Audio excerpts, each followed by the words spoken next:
সুন্দর করে কথা বলা শিখতে হবে, সুন্দর করে কথা বলতে হবে। আর এই সুন্দর করে কথা বলা বা সুন্দর কথার আচরণের সবথেকে বেশি হকদারকে জানেন? আপনার পরিবারের লোকজন।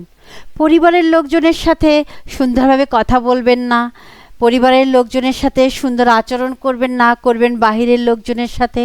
বাহিরের লোকজন আপনাকে অনেক ভালোবাসবে, বাহিরের লোকজন আপনাকে অনেক ভালো বলবে এই আশায়, তাই না? আর আপনি আপনার ঘরের মানুষের সাথে রূঢ় আচরণ করবেন, সুন্দরভাবে কথা বলবেন না, তাহলে কি করে সুখী সুন্দর সংসার হবে বলুন তো? কখনোই সম্ভব না। ঘরের সুখ তো সব সুখ।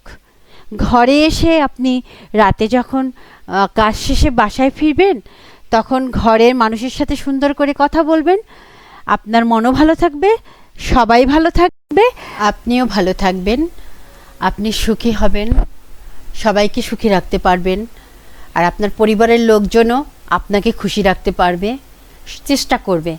আসলে ভালোবাসায় যত্ন দরকার। যত্নই হচ্ছে আসল সুখের চাবিকাঠি। একজনের প্রতি আরেকজনের যত্ন নিন, অবশ্যই ভালো থাকবেন। ধন্যবাদ।